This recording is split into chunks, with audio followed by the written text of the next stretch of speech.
Hello, j'espère que tu vas bien. Contente que tu sois là aujourd'hui à l'épisode de podcast. Il a fait tellement beau au Québec cette semaine, ça a fait du bien. Le soleil, l'énergie du soleil et ça a l'air que c'était chaud. Ça dépend selon qui, là, tu sais. C'était bien, c'était confortable, mais tu sais, quand tu habites 6 mois par année à 30 degrés, moi, je trouve pas particulièrement qu'il fait si chaud que ça présentement. C'est drôle parce que Émilie de la Team Flyer de mon équipe cette semaine était dehors sur sa terrasse, les épaules nues, comme si c'était le printemps ou l'été, là, tu sais. Puis moi, je me disais, ah, sais quoi, moi, je suis pas rendue là, là. Je suis pas rendue là, à avoir les épaules nues en ce moment, à ce temps-ci de l'année. Mais je comprends que, tu sais, quand on est au Québec, puis ça fait des mois qu'il fait comme, ben, prête un peu ou frais, on va dire ça de même. Ben, aussitôt que, genre, il y a des rayons de soleil qui sont forts, on a comme le goût d'enlever nos vêtements puis de se rapprocher du printemps. Donc, mon but, c'est de t'amener du soleil aujourd'hui dans cet épisode de podcast-là. Fait que peu importe t'écoutes quand, parce que peut-être que quand tu vas l'écouter, l'épisode, ça va être pluvieux, il va y avoir de la neige. Donc, mon but, c'est de réchauffer, tu sais, ta journée avec un épisode qui, je pense, va vraiment t'intéresser si tu es une experte. Si tu es coach, formatrice, docteur, thérapeute, leader dans un domaine, je pense que tu vas beaucoup aimer mon épisode 3 secrets pour devenir une autorité importante dans ton marché. On réalise pas toujours que notre expertise peut être propulsée par une seule et unique prise de parole. Pourtant, c'est le cas.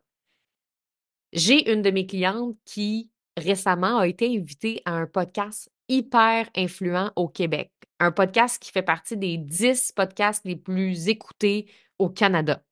Elle a été invitée et qu'est-ce qui s'est passé? Bang, ça a eu un impact. Ça a eu un impact sur sa visibilité. Ça a eu aussi un impact sur le fait qu'elle a commencé à être invitée à venir partager son expertise dans des groupes et ça l'a vraiment multiplié son impact.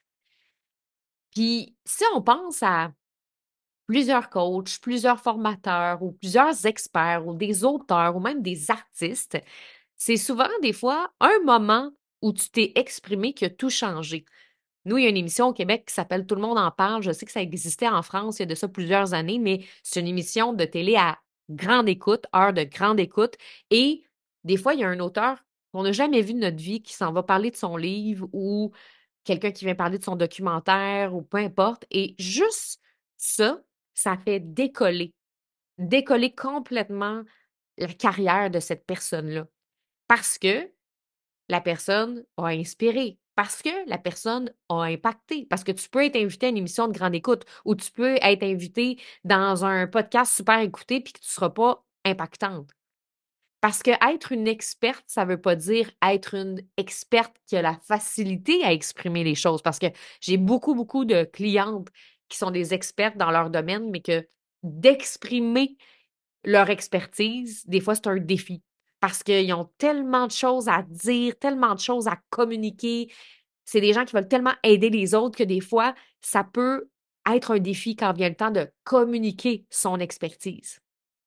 Donc, j'avais le goût vraiment de te parler à quel point, quand on réussit à bien le faire, quand on réussit à bien communiquer notre expertise, bien, ça peut changer notre vie.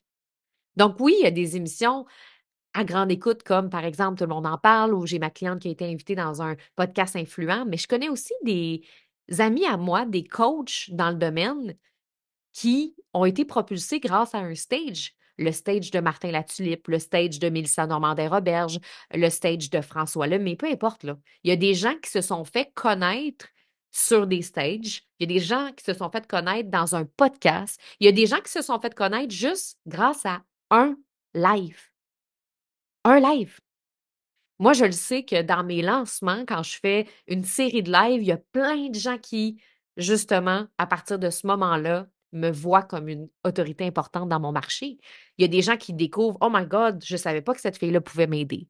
Parce que ce qui est intéressant, là, c'est que quand tu fais une présentation, un live dans un lancement, une conférence en ligne ou en présentiel, que tu fais une vidéo, que tu as un passage médiatique ou tu es invité dans un podcast, et que quelqu'un qui t'écoute et qui reconnaît ton expertise, il se passe quelque chose de vraiment important dans la tête de la personne qui t'écoute.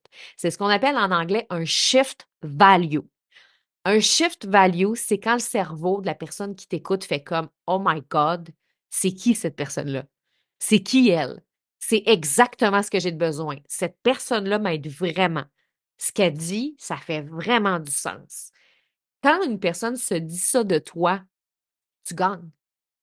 Tu gagnes parce que ce soit un futur client ou encore un futur collaborateur ou encore un futur partenaire, ben, le shift value fait en sorte que la personne qui t'écoute vient de reconnaître ta valeur et celle de ton expertise.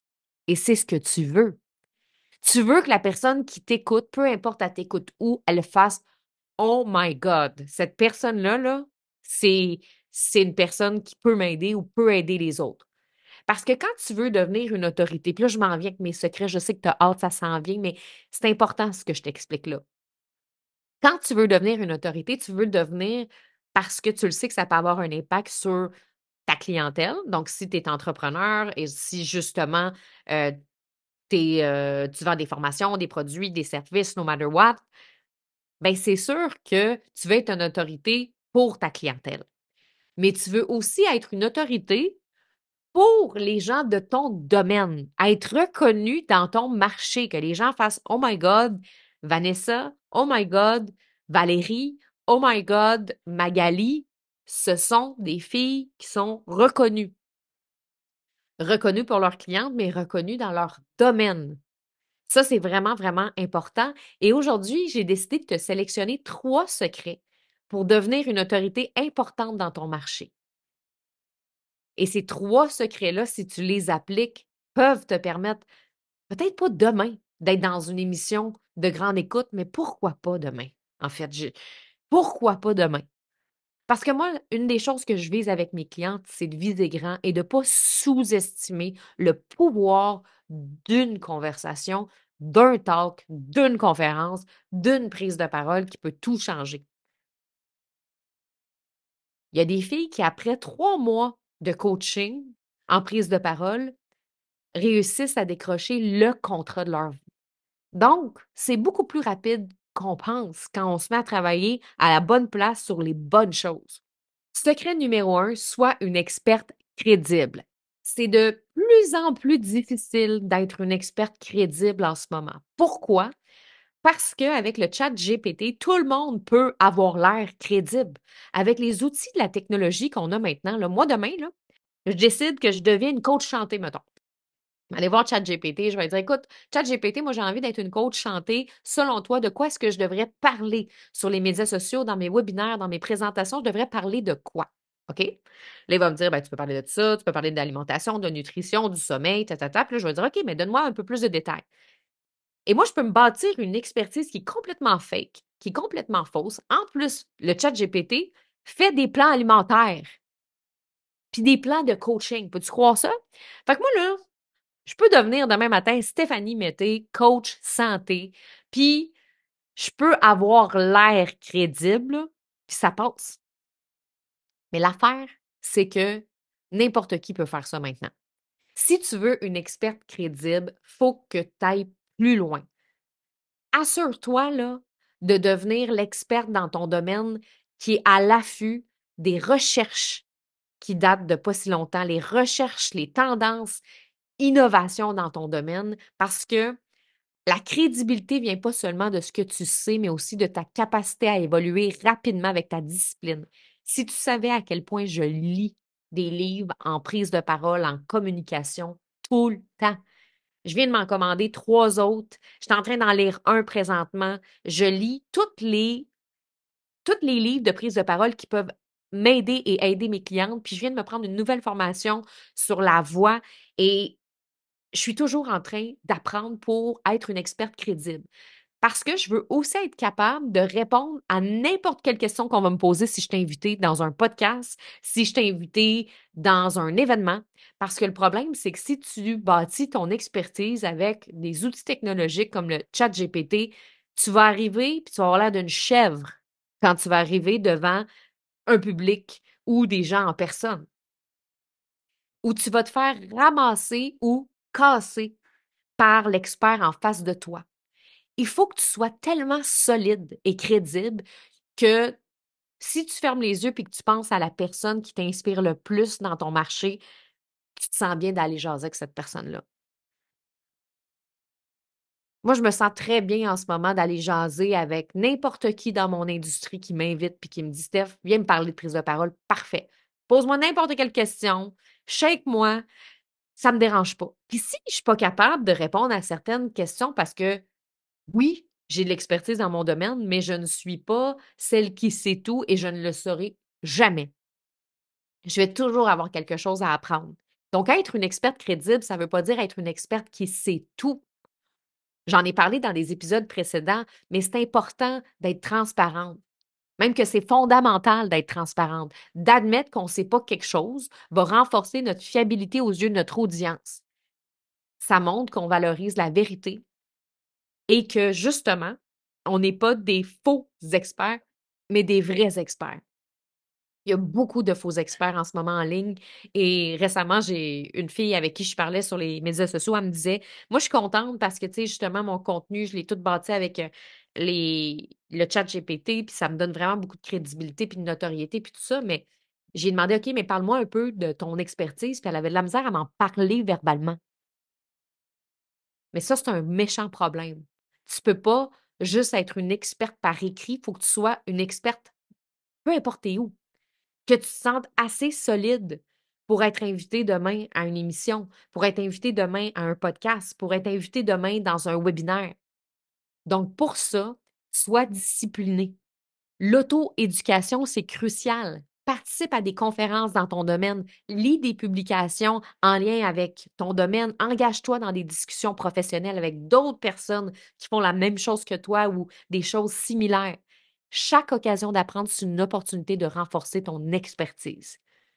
Et quand tu vas être assez solide, ben là, tout ce qui reste, c'est que tu sois présente un peu partout, en live, en vidéo, en podcast, et c'est comme ça qu'on va te reconnaître. Puis on oublie quelque chose souvent que je trouve important, c'est que être une experte crédible, je sais que c'est plate là, à entendre, là, mais ça prend des décennies et des années.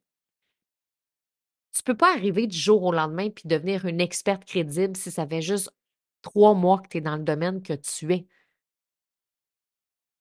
C'est des années qui vont faire que tu vas devenir une experte crédible, mais on n'est pas patiente. Puis c'est pour ça qu'il y a beaucoup de multipotentiels dans l'industrie. Et là, j'ai rien contre les multipotentiels. J'ai des amis qui se définissent comme ça, mais en même temps, des fois, il y a des gens qui sont multipotentiels parce qu'elles n'assument pas de prendre une décision. Elles veulent avoir plein d'options, un peu pour être sûres que ça marche. «Ah ben, je vais faire ça. Je vais faire telle affaire, je vais donner des formations là-dessus, je vais faire ci, je vais avoir telle clientèle», mais pas parce qu'elles ont envie. Puis ça, c'est ça qui est important à comprendre dans mon message. C'est pas parce qu'elles ont envie, c'est parce qu'elles veulent se garder des portes ouvertes. C'est ton choix, hein? Sauf que moi, je crois pas qu'en se gardant 60 millions de portes ouvertes, c'est comme ça qu'on réussit. Moi, je vise une porte, c'est cette porte-là qui va faire que je vais défoncer la porte. C'est cette porte-là qui fait que je vais réussir dans la vie parce que je vais tout mettre mon énergie là-dedans, puis je vais me concentrer jusqu'à temps que ça marche pendant 1 an, 2 ans, 3 ans, 4 ans, 5 ans. Puis je vais devenir bien plus solide puis bien plus forte d'avoir marché ce chemin-là que si j'essaye de faire plein d'affaires. Puis là, puis j'étais de même quand j'étais jeune, mais c'est parce que je n'étais pas capable de prendre des décisions. Je n'étais pas capable d'assumer mes choix. Je n'étais pas capable de choisir et d'accepter que je ne peux pas tout faire en même temps. Si tu veux devenir une experte crédible, il faut que tu te choisisses une expertise et que tu mettes ton énergie là-dedans et que tu apprennes et que tu évolues dans cette discipline-là.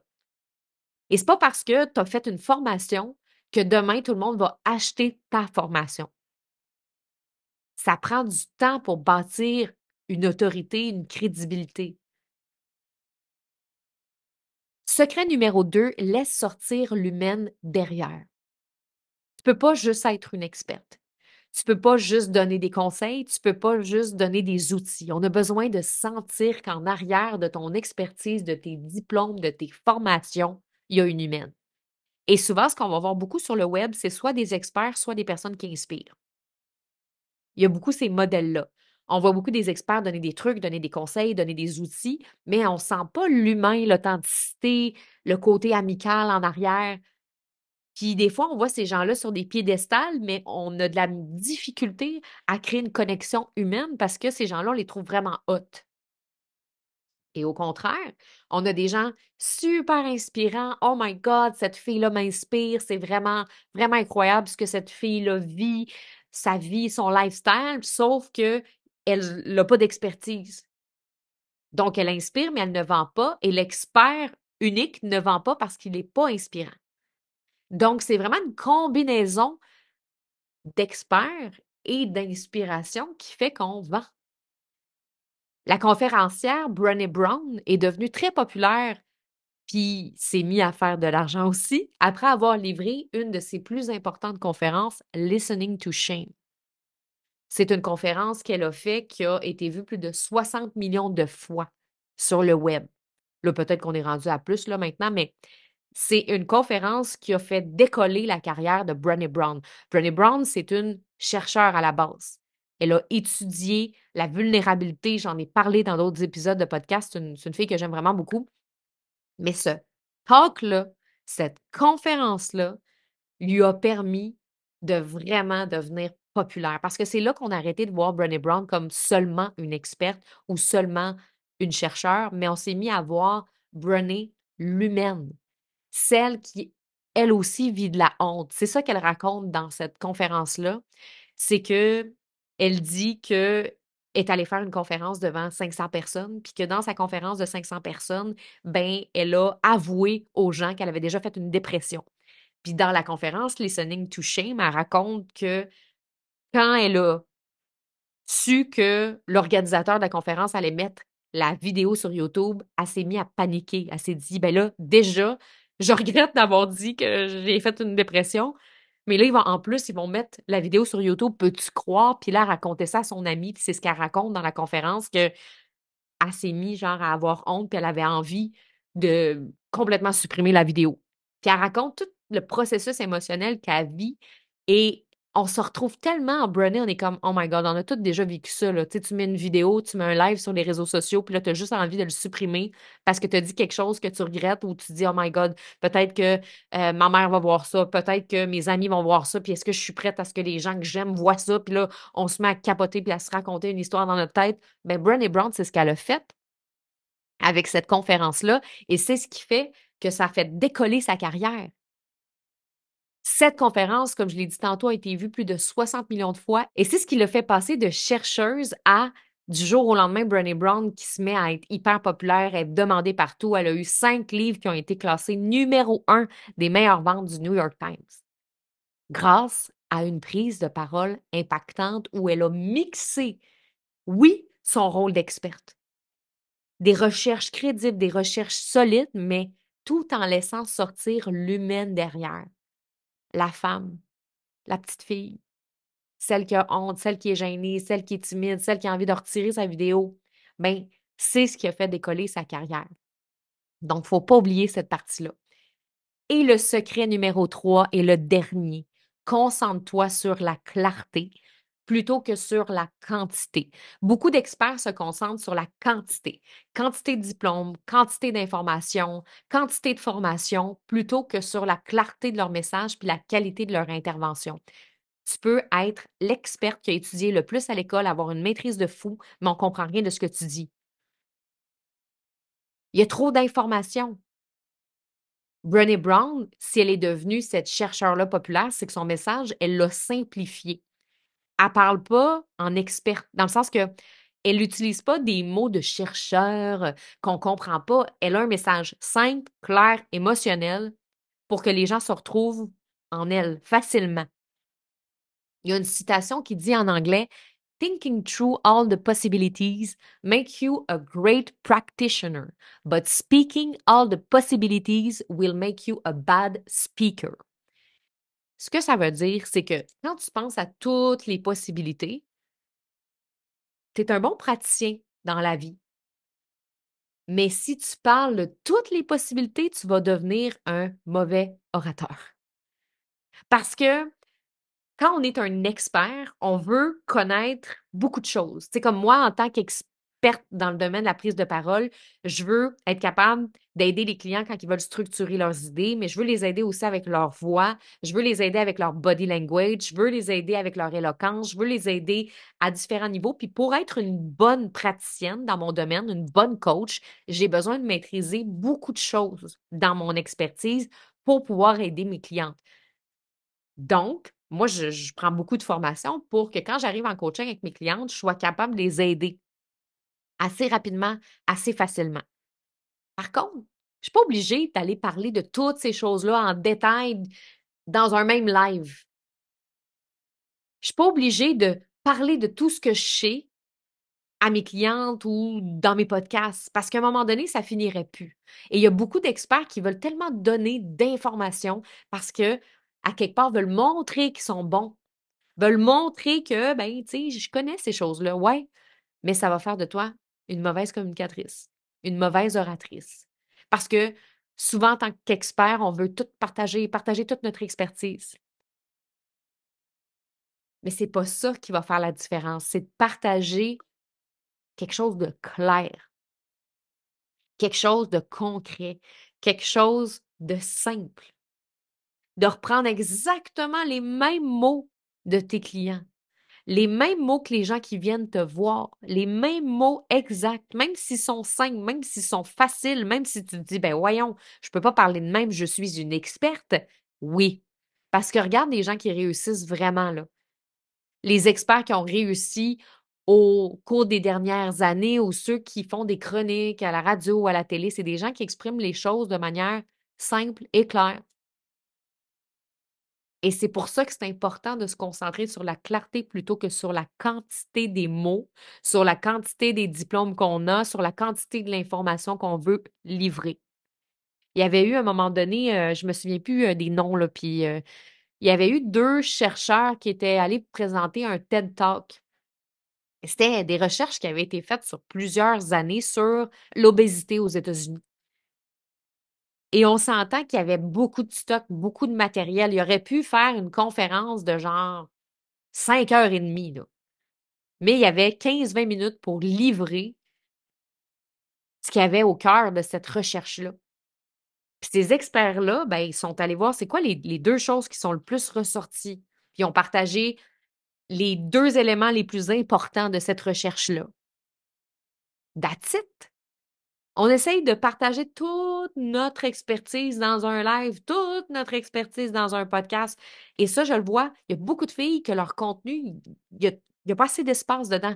Ça respire pas. Ça respire pas parce qu'elles veulent tellement partager leur crédibilité. Puis ça, c'est quand on veut montrer aux gens qu'on est expert, ben on oublie que ça nous nuit des fois. Donc, concentre-toi sur la clarté plutôt que sur la quantité. Donc, c'est ça que je voulais te partager aujourd'hui, les 3 secrets pour devenir une autorité importante dans ton marché. Secret numéro 1, sois une experte crédible. Secret numéro 2, laisse sortir l'humaine derrière. Et secret numéro 3, concentre-toi sur la clarté plutôt que sur la quantité. Et si tu as envie d'être aidé là-dedans, dans ce processus-là. Tu as une expertise qui est importante, tu le sais que tu peux avoir un impact dans la vie des autres, tu en as déjà probablement, et tu as vraiment envie de prendre un step, tu as vraiment envie d'aller chercher une autorité supérieure, de devenir une personne influente dans ton domaine, dans ton marché. Tu veux être invité encore plus dans des émissions de radio, télé, podcast, des formations, tu as le goût de faire des stages, tu as le goût de prendre ta place dans ton domaine et tu sens que tu as besoin de te faire botter les fesses, oratrice peut être l'accompagnement pour toi parce que c'est vraiment mon nouvel accompagnement qui mixe le one-on-one et petit groupe. Donc, il y a vraiment un accompagnement très personnalisé en fonction de tes objectifs. Tu as un plan de prise de parole très personnalisé. Une des premières choses que je fais avec mes clientes, c'est vraiment un bilan.